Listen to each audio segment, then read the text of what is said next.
Fintech law is evolving and changing quickly, so if you're looking for an overview of the latest developments, stay tuned. Jones Day's Josh Sterling and Nathan Brownback are here to talk about the Stabenow-Boozman bill, that's Washington's bipartisan proposal to regulate digital currencies. They'll also talk about the FDIC's advisory to insured institutions regarding deposit insurance and dealings with crypto companies. And the California state legislature is considering a far-reaching digital assets law with a focus on consumer protections. What a show. I'm Dave Dalton. You're listening to Jones Day Talks.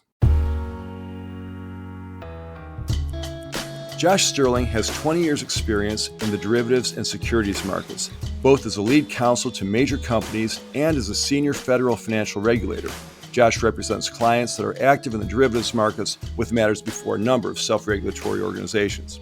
Prior to joining Jones Day, Josh was director of the U.S. Commodity Futures Trading Commission, that's the CFTC, Market Participants Division, and regular listeners to Jones Day Talks know that Josh is a frequent and popular contributor to this podcast.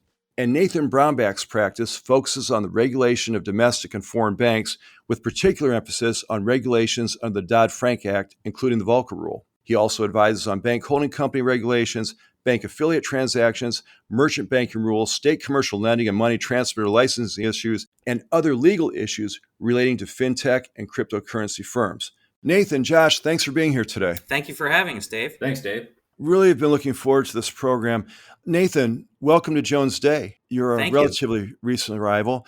Tell us a bit, if you don't mind, about your background, what you're doing prior to coming to the firm, and anything else you'd like our audience to hear and know. Sure. And again, thanks for having me. I have been working for law firms in the banking space, both regulatory and transactional, for the last 8 years. My career as a banking lawyer started during the time when compliance with Dodd-Frank was the key issue for everybody to deal with.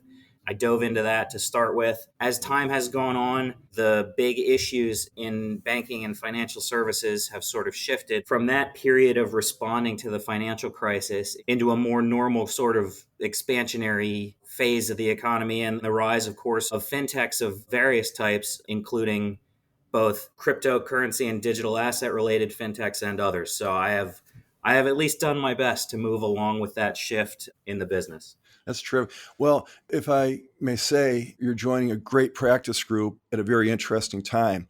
Where was law school? Law school was Columbia. Oh. I finished in 2012, which is starting to feel like a long time ago. It is. Morningside Heights. That's right. That's right. Love it. Thanks again for both being here today. Yeah, I really enjoy this type of program. Most of the time, we focus in on one singular subject. There was a new regulation passed. There's new legislation. There was a court ruling somewhere. I like this kind of program because we're kind of doing a survey of recent events relative to a certain topic. And today's program is sort of a banking and fintech law update, looking at some things that have happened in the last better part of the year. So let's start, Nathan, with the Stabenow-Boozman bill. This is a bipartisan proposal to regulate digital currencies, and it would charge the CFTC, which Josh knows all about, with considerable authority. Nathan, give us some background.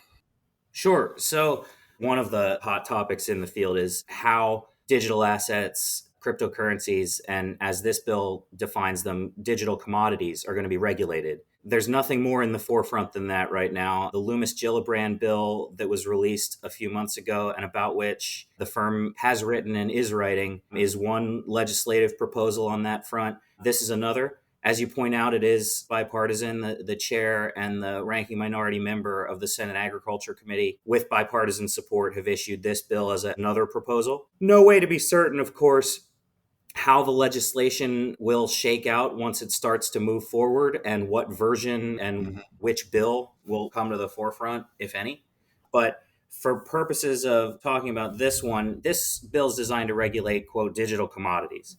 The bill has a framework where there's a defined term, digital commodity platforms, that includes a number of different types of firms and entities that have a relationship to the digital commodity space. So trading facilities and exchanges, brokers, dealers, custodians are all grouped together as digital commodity platforms. And if this legislation were enacted, all of those types of businesses would be required to register with the CFTC. CFTC, sure. Yeah, so the bill would impose a number of requirements on registered digital commodity platforms relating to preventing abusive trading practices, disclosing conflicts of interest. It would make them subject to the BSA AML framework that currently exists for a number of kinds of financial institutions.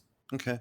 Well, Josh, you and I have talked about regulations a lot and the fact that, we need some guardrails at some point. Is this a good step forward from what you think, Josh? Yeah, thanks for that, Dave, and thrilled to be here with Nathan. So I agree with that. I think if you look at this bill, there's a lot to be said about it. We will say things about it. The reception so far has been positive. One of the good things about the bill is the way it does define those platforms. It reflects the reality on the ground in two ways. One is how those platforms operate. Those platforms offer a degree of intermediation, meaning sort of acting effectively as a broker in the way that traditional futures and derivatives platforms themselves do not. So I think that's an important and meaningful distinction.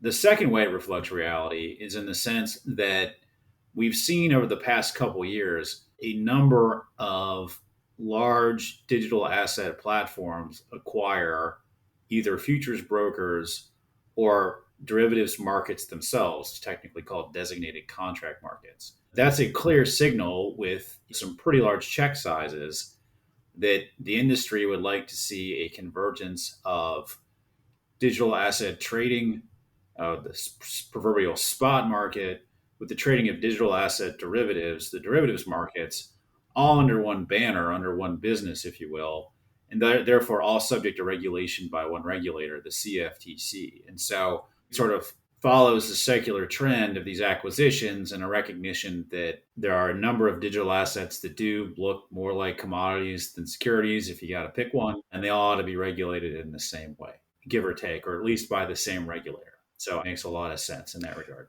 As Nathan mentioned, there's no guarantee what the final legislation, if it ever is passed, will look like.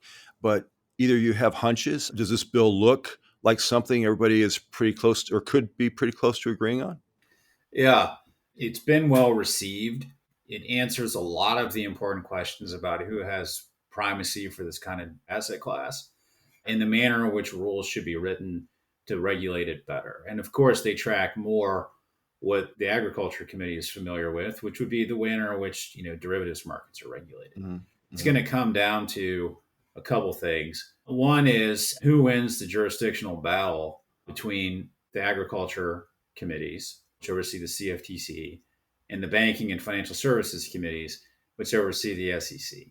And that comes down to appropriations, and it comes down to who has influence over a particular industry. That might inform things like perhaps campaign contributions. Not something I'm going to get into here, but that's a common issue of who wants to have jurisdiction is driven by those considerations. And there's a clear preference for many, from what I'm hearing, that the CFTC be the primary regulator. That can be imputed from how the CFTC has taken a more flexible but still serious approach to accommodate many different kinds of asset classes, compared to the SEC, where things are more axiomatically viewed as securities or not. And when they are viewed as securities, they're regulated in a very specific way that, frankly, is still tied to legislation that at its core really hasn't changed that much from the 1930s. The markets, the investing public, and the entities that are active in the markets have changed considerably. That's not to say the SEC is totally inflexible. Heaven knows they've adopted plenty of rules over the years to adapt. But given the flexible nature and the adaptive nature of digital asset technology, the expectation for many is that the CFTC would be better equipped. And so there's some hope that in this SEC versus CFTC's market regulator debate, CFTC wins out. And just one final point on that, there's also some legislation circulating for the regulation of stable coins, something that's supposed to be pegged to a dollar or some other fixed value, so to speak. There's a strong preference out there, at least among legislators, for the Fed to have that jurisdiction. You could look at a stable coin and say, well, gee, it's kind of like a prime money market fund. The SEC regulates money market funds. I think people would rather the Fed do that. So you have the CFTC with people having interest in having some jurisdiction as a market regulator, and you have the Fed where people have some interest in it regulating a product is more of a prudential regulator. And you can say both those sentences without mentioning SEC. So there you go. That reflects a lot of what I've read, including some of the notes you've passed on, Josh. So it's going to be interesting to see how that situation unravels. That's for certain. I could be completely wrong, and it wouldn't be the first time. I did have a note here relative to Stabeno Boozman. Nathan, how would this specifically affect banks? I think you touched on it a little bit, but is it worth extrapolating a bit on that point? Sure. Let me add one other thing before I do. One Sure. of the goals of the bill appears to be establishing a degree of uniformity nationwide for digital commodity regulation. And one of the ways the bill does that is that it would preempt all state law registration requirements that are currently applicable to the digital commodity platforms that the bill would regulate. So while that's not an effect on banks directly, it is an effect on the state banking regulators because there would be a lot of entities that they currently regulate mostly as money transmitters under old laws not designed for digital assets that would no longer be state regulated if this bill passed, but would move to the CFTC with a uniform federal scheme of regulation. So that is a shift from state to federal regulation that this bill would certainly cause. With respect to banks, there is a carve out in the bill from the definition of digital commodity custodian or any insured depository institution, any bank. So for a bank that is currently providing digital commodity services, they would not need to register separately with the CFTC under this framework,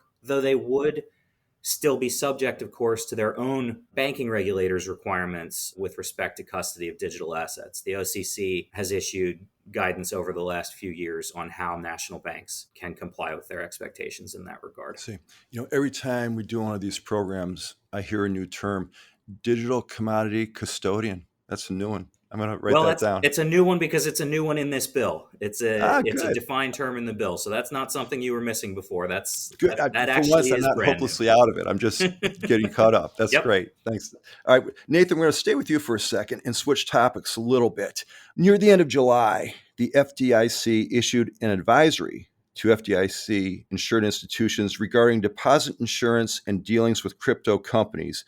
What prompted this? What's in it? And what do we need to know? All right, so let me give you a little background on this one first. The FDIC issued a final rule in the spring regarding misrepresentations about deposit insurance. One of the reasons for that rule was the FDIC's view that, in particular, issuers of stablecoins, but also others, were making, in marketing materials and in disclosures, were making statements that, again, in the FDIC's view, went too far towards suggesting that the stablecoin itself, or potentially the reserve assets backing the stablecoin, would carry FDIC pass-through insurance. Mm-hmm. FDIC insurance covers deposit products. In some cases, when the right boxes are checked and the right rules are followed, the insurance from the FDIC can pass through an account that's held for the benefit of another person through the third party to the underlying depositor. So the FDIC rule was designed to make sure that if a company makes a claim about deposit insurance, that a given product has deposit insurance, that it has to be clear when deposit insurance passes through, when the FDIC would step in the case of a failed bank to provide those insurance payouts to depositors, and not make claims about deposit insurance when there's not a basis for those claims. So the advisory that came out said, and citing back to the rule, said that banks who partner with fintechs in any way, it doesn't go into detail about what partnering with a fintech necessarily means, but when a bank partners with a fintech company that makes claims about deposit insurance, there is responsibility on the bank to monitor the disclosures, to monitor the marketing materials, and do some of the FDIC's work under that final rule for it. Make sure that deposit insurance claims are accurate and not misleading. All sounds reasonable. What brought this on? What prompted this, do you think? There was some activity within the last, I would say, 18 months by state banking regulators looking into disclosures and marketing materials of stablecoin issuers and raising the issue to some of those issuers to say, look, you're making claims about deposit insurance that we think go too far. And the state regulators and the FDIC presumably were discussing those issues in the background. That was the first we became aware of the impetus toward the FDIC rule. Gotcha. Good summary. Makes a lot of sense to me. We'll see how that unfolds. Certainly. Let's move to the other side of this great nation. We're leaving DC. We're heading to California. Everybody loves stuff out of California, right? The California legislature is considering a digital financial assets law aiming to provide the cryptocurrency industry regulatory clarity and consumer protections by licensing and regulating the activities of cryptocurrency exchanges. I was reading that, by the way. Come clean with the audience. Nathan, what's your initial reaction to this? Right. Okay. So first, to explain where things stand, this is not legislation that is in effect yet. We don't know, again, like the federal legislation we were talking about at the top, we don't know whether this is going to be the final version of the bill in California. It's been approved by the Assembly, still waiting action in the California State Senate. But if enacted, it would establish a new digital financial assets law in California that would require any entity engaged in, quote, digital financial asset business activity to get a license from the state. It defines that sort of business activity very broadly: exchanging, transmission, storage of a digital financial asset, and very unclear how this definition is going to shake out, indirectly engaged in digital financial asset administration. Wow. That could be a very broad sweep. Certainly. To bring in entities with a connection to California. It would impose on any digital financial asset business activity, any firm engaged in that, disclosure requirements, record keeping requirements. They'd have to establish a customer service number and staff it. It would impose, probably more importantly, a best interest standard comparable to the SEC's Reg BI requirements for broker-dealers. It would require a number of policies and procedures in different areas. Information security and data privacy is one of the important ones. BSA AML compliance is another. Sounds like the Move to Florida Digital Platform Regulation Act, if I may be so bold. Yes. Yeah. Probably not a lot of surprise that this is the sort of framework coming from California. Yeah, for sure. And they're always good or bad. It seems like that state's a little bit out in front, at least trying to negotiate what might make sense. And they put these things forward. And given the size of the state and the size of its economy, I guess it makes some sense. Nathan, staying with you, but I'd like Josh's input here too. A Michael Barr took office as the vice chair for supervision of the Board of Governors of the Federal Reserve System in mid-July. That's a 4-year term. What can you tell us about Mr. Barr, and what can we expect in terms of his view on crypto and fintech in general? So Michael Barr was immediately before taking the role at the Fed, was a professor at the University of Michigan. He's an economist. His writing is about financial regulation, provision of financial services, particularly to low-income communities. He's a veteran of a number of White House and executive branch roles. He was part of the Obama administration when they were crafting the Dodd-Frank Act. To give you a sense of what his job is now, a lot of people, outside the banking law community think of the Fed as the body that raises or lowers interest rates and conducts monetary policy. But of course, the Fed also has a major role in regulating banks and bank holding companies and the financial service industry. And this is a specific role on the Board of Governors of the Fed for supervision of banking organizations. So he is in a role specific to the Fed's bank regulatory role. It's hard to know exactly what his priorities are going to be, except that we know what he's written on, we know what his focus has been in the past, and we can infer what we can infer from that. One interesting note, in addition to the nomination that this was, the news also sort of brings up two nominations that weren't. Very early in the Biden administration, the first rumored and reported name to be comptroller of the currency was Michael Barr. He was eventually not appointed. the administration's nominee, Saleh Omarova, removed her name from consideration, and the current head of the OCC continues to be the acting comptroller. There's no prospect that I'm aware of any imminent nominee to head the OCC. Well, we're never overtly political on these programs, but isn't it getting a little late in a term to have that position still vacant? It is by historical standards, but not by the standards of recent years. The OCC has been headed by an acting comptroller for more of the last 5 or 6 years than it's been headed by a Senate confirmed head. Sometimes it happens. That's been true in administrations of both parties. Interesting. Yeah. It's true. It is a little bit late in the game. Sometimes things like this happen. I know somewhat relatedly, I worked at the CFTC. It's still not reauthorized by Congress. So I can say that I worked at a legal organization before coming to the firm. But, it is unfortunate. Michael Barr, we are fortunate to have him in that position. I think he's highly respected and highly capable. I always think it's good for financial regulators to sort of stay within the 40-yard lines of the proverbial football field. And it seems like Mr. Barr would be there. I think we had a good success in supervision with his predecessor, Randy Quarles, and I would expect it to continue to go smoothly.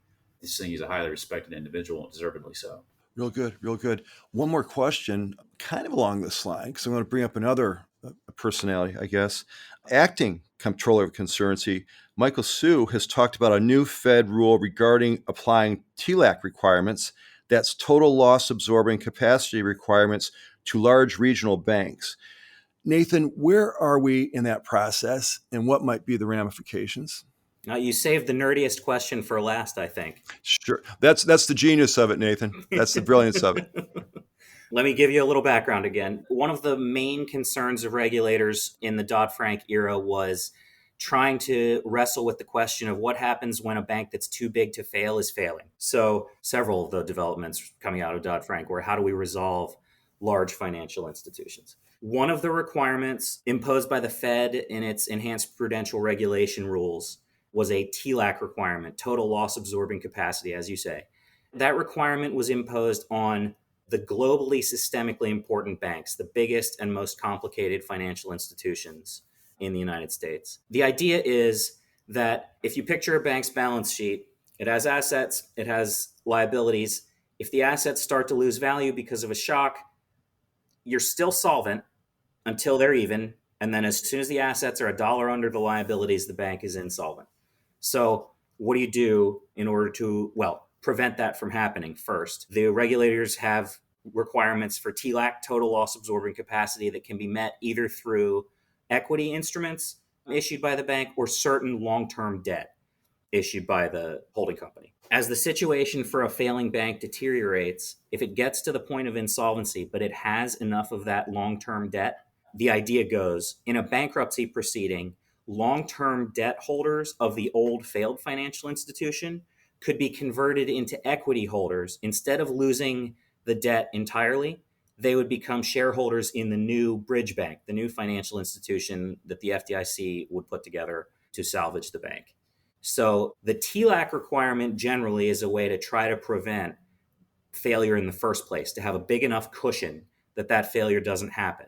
The idea for the long-term debt requirement is, if a failure does happen, if you go from a going concern to a gone concern, you can, during the bankruptcy, convert that long-term debt of the old institution to equity of the new institution and recapitalize it. So, as I said, those requirements under Dodd-Frank only apply to the most complex, the largest financial institutions, the GSIBs. The speech the acting comptroller gave in April, and some reporting that has come out just in the last week, suggests that the current consideration at the Fed and the OCC is to apply some of those concepts, not yet clear how or which exactly, other than that they are looking at the long-term debt requirement, to apply to large regional banks, a step down in size and complexity from the largest, most complex banks that those rules currently apply to.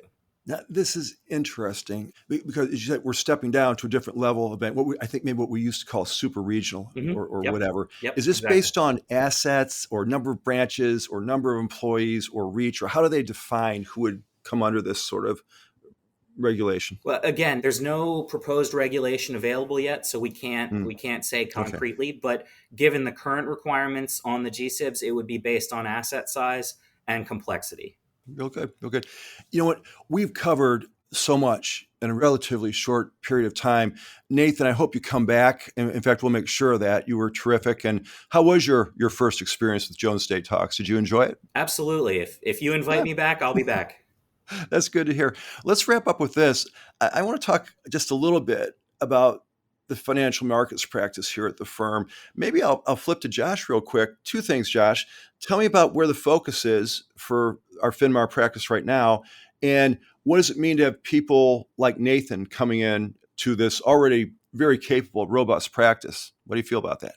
Well, thanks for that, Dave. Happy to discuss that. I would say, too, that we're lucky to grab Nathan for this podcast because we were beating back Joe Rogan's staff to get him on here instead. So let me say this. I'm really excited that Nathan is here. I think that the financial markets practice is a demonstrated track record with our 311 lawyers across the firm of working for banks of scale here worldwide on sort of their most challenging transactional issues, regulatory issues, government enforcement issues, and litigation matters. And so having someone with a deep background and a long track on which to practice in core bank regulatory issues is vitally important. Clients demand and expect that. We're in an excellent position, as we have been, to continue to provide that well into the future. And I think banking is an area that we will continue to strengthen given the demands of our clients in the space. And let's face it, the increasing complexity, not only of the regulatory framework, which will only grow, but the complexity of financial services themselves. A lot of this, if it's not already, will soon be digitally native. And so what we call traditional finance or TradFi and Fintech will, in some respects, probably converge and inform and adapt each other. And even our corporate clients are interested in payment services and other banking or bank-like services. So to continue to be important to our clients and help them solve their most important challenges and pursue their most important opportunities is vital to us. And we're very happy to have Nathan in the fold to help us execute on that. Well, I got to say, you, like I mentioned at the top of the program, you're in a very interesting practice area and things are evolving so quickly here. So I think you're both going to be very, very busy. So I sure appreciate your making some time for us today. Josh, Nathan, thanks so much for being here. And we'll do this again soon. Thank you, sir. Thanks for having us. Take care. You can find complete biographies for Josh Sterling and Nathan Brownback at jonesday.com. Be sure to visit the site's insights page. You'll find more podcasts, publications, videos, blogs, newsletters, and other timely information. Subscribe to Jones Day Talks on Apple Podcasts, Spotify, and wherever else you find your podcast. Jones Day Talks is produced by Tom Condolis. As always, we appreciate your listening. I'm Dave Dalton. We'll talk to you next time. Thank you for listening to Jones Day Talks. Comments heard on Jones Day Talks should not be construed as legal advice regarding any specific facts or circumstances. The opinions expressed on Jones Day Talks are those of lawyers appearing on the program and do not necessarily reflect those of the firm. For more information, please visit jonesday.com.